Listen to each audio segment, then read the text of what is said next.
Hello السلام علیکم. وعلیکم السلام ورحمۃ اللہ وبرکاتہ. خیریت حضرت؟ کیا حال ہے؟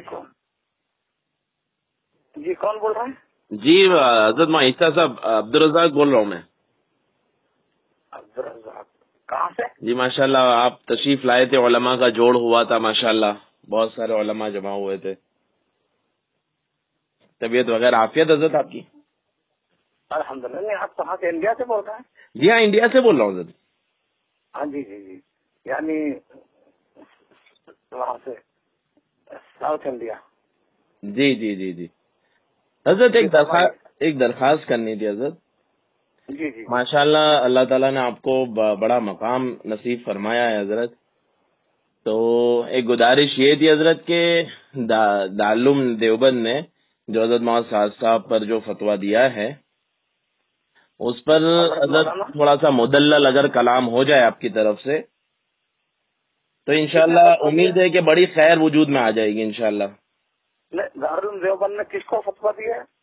دارالعلوم دیوبند کا جو حضرت محمد سعد صاحب پر جو موقف ہے حضرت موسیٰ علیہ الصلوۃ والسلام کو لے کر، جو حضرت محمد سعد صاحب نے جو اس سلسلے کے اندر کچھ حضرت سے غلطیاں ہو گئی ہے تو اس پر جو حضرت کا رجوع بھی ہے، اور پھر وہ رجوع بھی دارالعلوم نے مطلب اس پر اطمینان ظاہر نہیں کیا، اور کچھ مسائل ہیں اس سلسلے کے اندر بھی.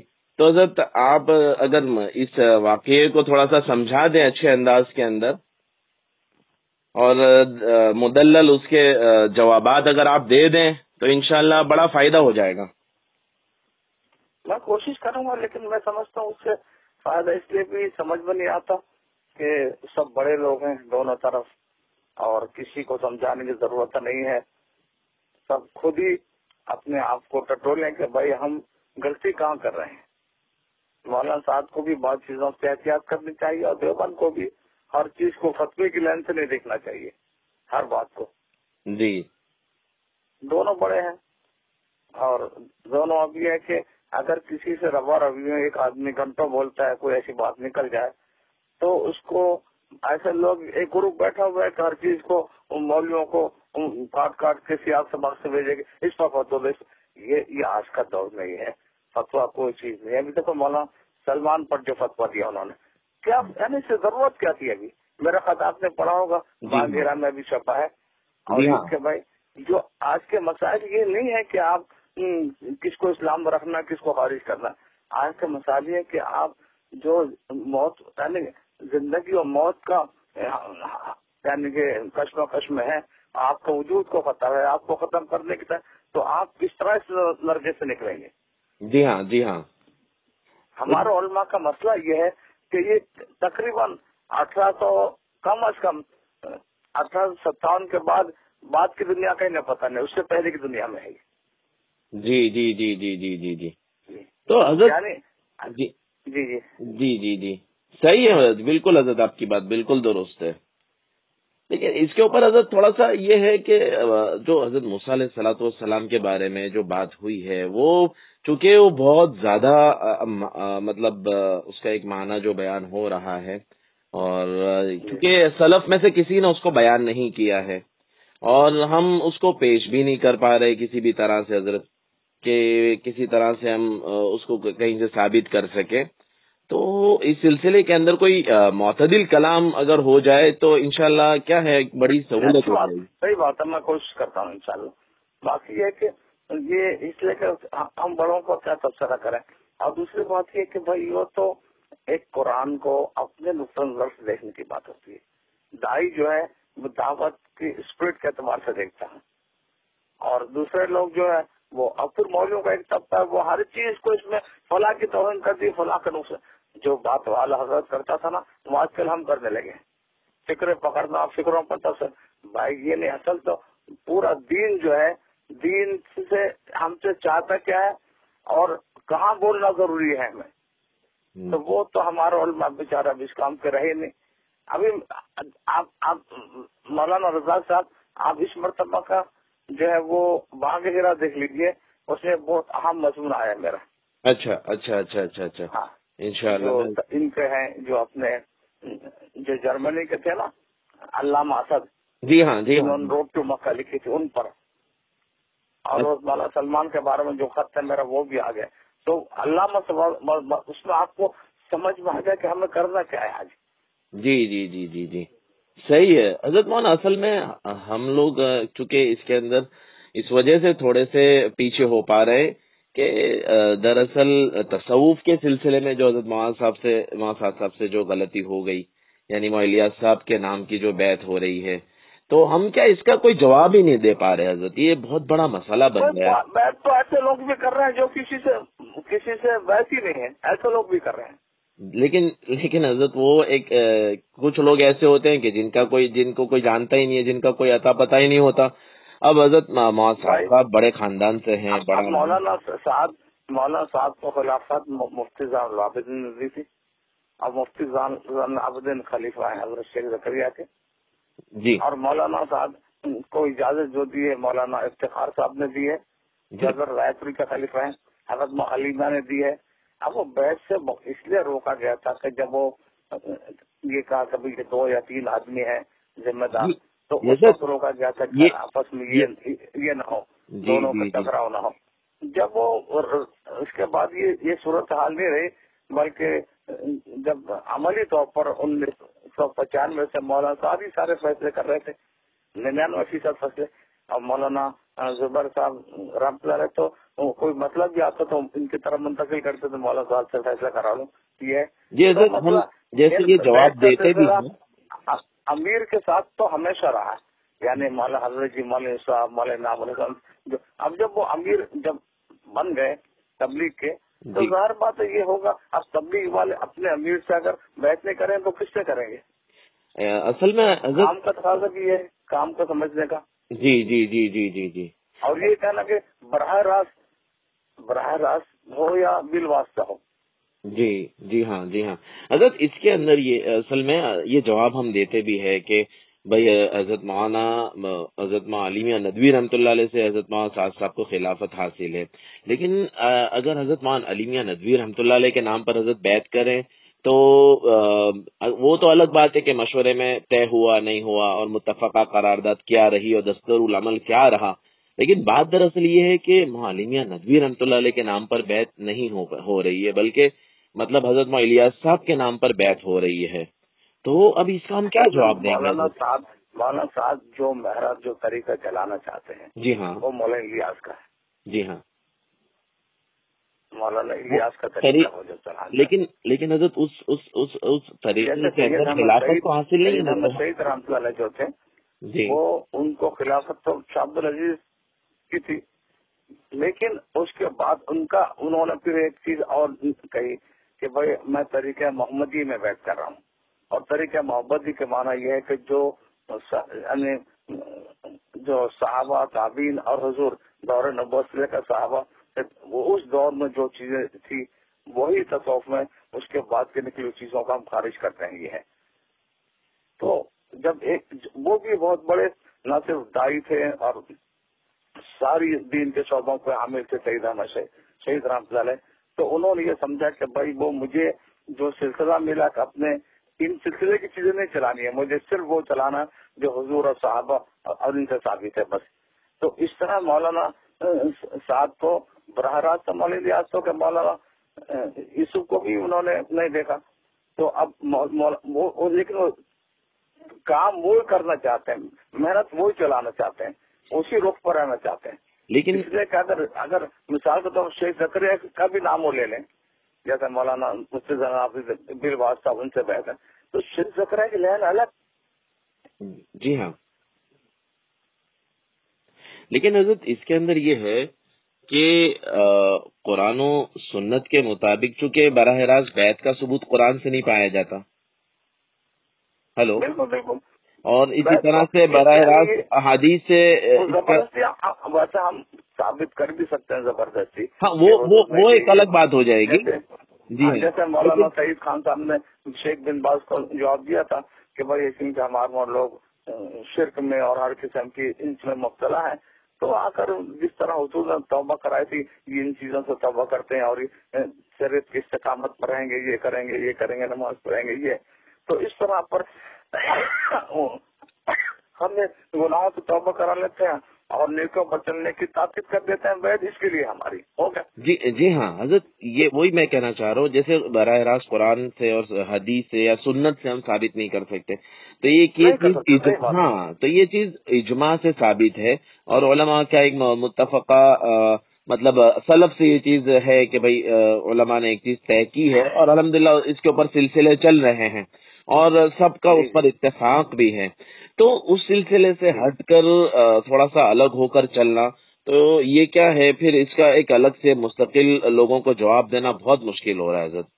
تو یہ 3 مسئلے بہت عجیب و غریب ہے۔ ایک تو یہ بیعت کا مسئلہ کہ حضرت الیاس صاحب سے بیعت حاصل نہیں ہے اور اس سلسلے میں وہ بیعت کر رہے ہیں، اور دوسرے نمبر پر حضرت یہ جو دارالعلوم دیوبند کا جو فتویٰ ہے، خاص طور پر موسیٰ علیہ الصلوۃ والسلام کے مسئلے کو لے کر یہ، اور تیسرے نمبر پر یہ جو منتخب کو لے کر جو مسائل ہے، تو یہ چونکہ علمی اعتبار سے اور اس رو سے دیکھتے ہیں تو یہ بڑی خیانتیں سمجھی جاتی ہے حضرت، تو اس کے اندر ہم اصل جواب نہیں دے پا رہے۔ میں آپ کو عرض کرتا ہوں اس طرح۔ جی ہاں۔ ایک تو یہ ہے کہ کوئی بھی کتاب منتخب یا کوئی بھی حدیث کتاب ہو تو اس کو ہم اس نظر سے دیکھنا چاہیے ہمیں کہ اس میں کوئی ضعیف حدیث تو نہیں ہے، اس میں کوئی ایسی حدیث تو نہیں ہے جس پر کلام کیا گیا ہو، اور یہ ہے اس نظر سے حدیث کی ہر کتاب کو دیکھیں گے۔ جی اب یہ مولانا صاحب نے چھاپی کیوں؟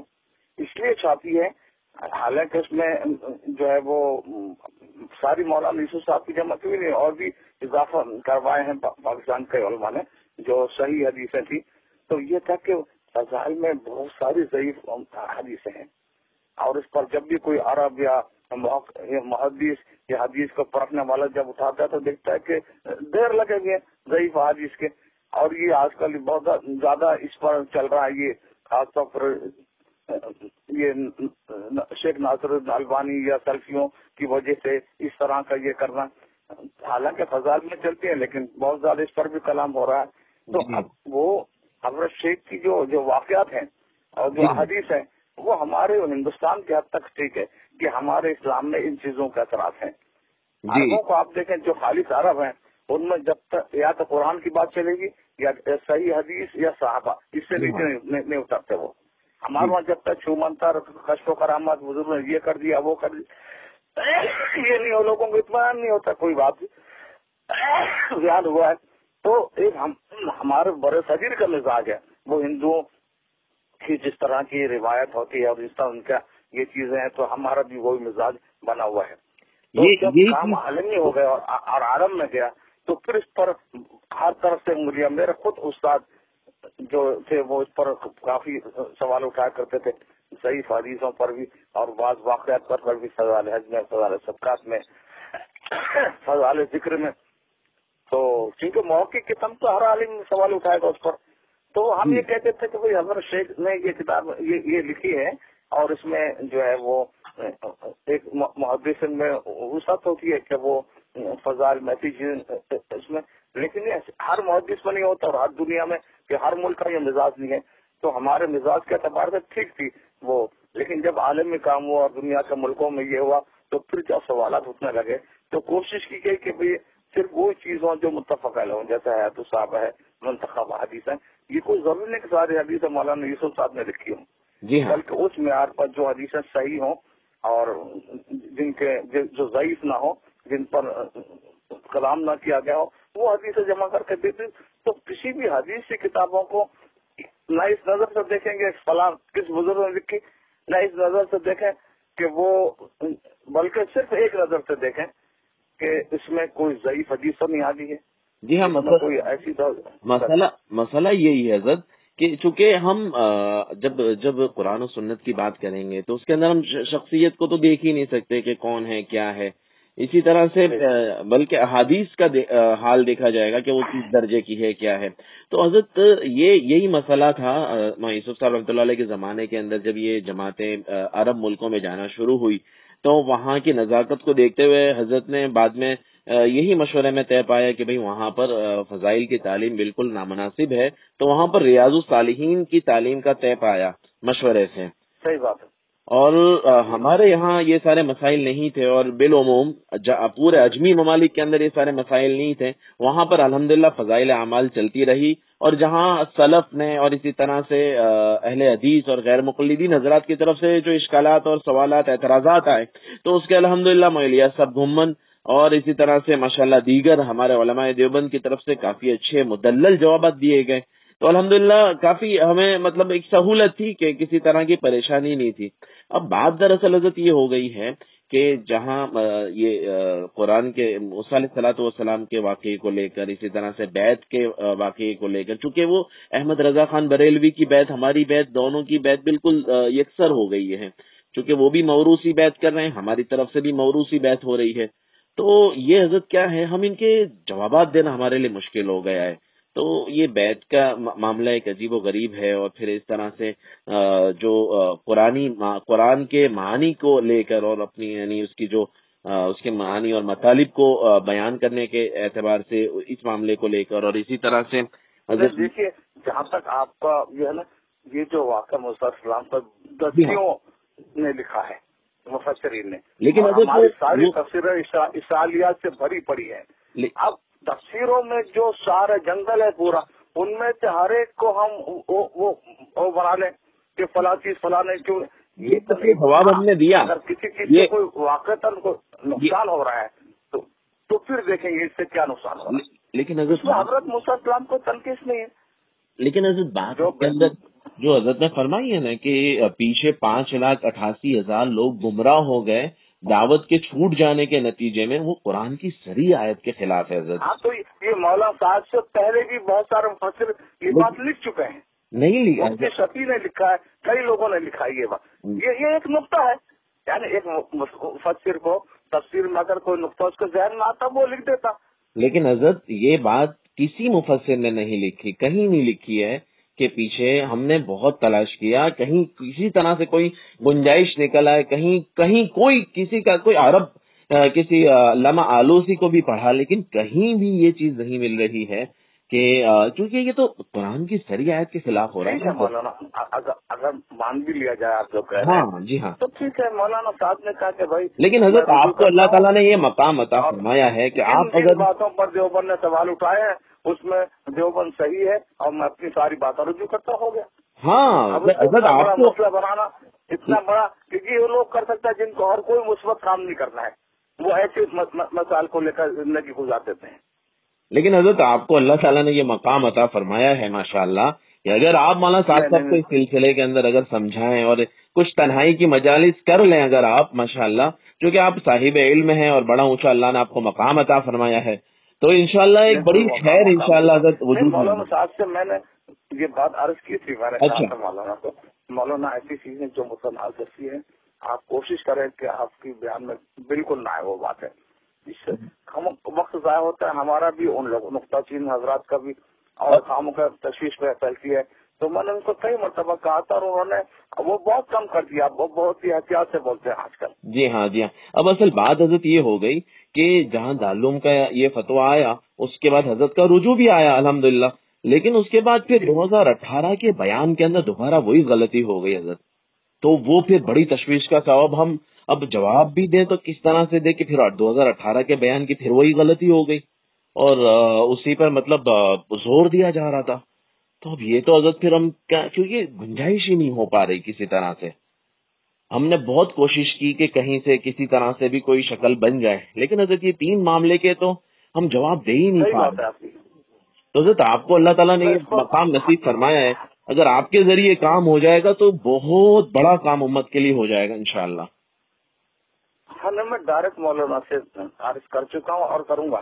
جی انشاءاللہ کرتا رہتا ہوں مولانا سے. بھائی یہ جو ایسی چیزوں میں آپ کو نہیں پڑھنا چاہیے، ایک تاریخ مولانا الیاس کبھی ایسی چیزوں میں نہیں پڑھے جی، اور مولانا یوسف صاحب بھی اپنے مثبت اس میں رہے.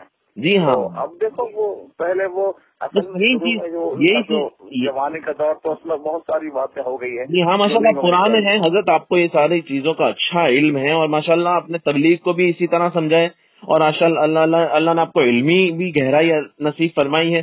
تو آپ دیکھ سکتے ہیں کہ حضرت الیاس صاحب جس روش پر تھے، یوسف صاحب جس روش پر تھے، تو اس روش سے ہٹنے میں ہمارے لیے مسائل ہے حضرت. اور آپ نے ماشاءاللہ یہ بات حضرت سے بھی کہی، تو امید ہے انشاءاللہ کہ آپ کی بات سے کچھ نتائج آئیں گے، تو امت کے لیے بڑی خیر انشاءاللہ آپ کو وجود توجہ میں۔ دلانے پر بہت شکریہ آپ کا، جزاک اللہ۔ اور میں کوشش کروں گا کہ مولانا کو جب بھی موقع ملے ان کو توجہ دلاتا رہوں کہ بھائی بہت ہی آپ کا جو مقام ہے اس کے اعتبار سے آپ کی بات پورے تبلیغ والے چلاتے ہیں، جی بہت زیادہ آپ کو بچ کر رہنا ہے۔ جی ہاں، جی ہاں، جی ہاں، بہت شکریہ حضرت، بہت شکریہ، جزاک اللہ۔ جزاک اللہ۔ جی وعلیکم۔ ہلو، السلام علیکم۔ وعلیکم السلام ورحمۃ اللہ وبرکاتہ۔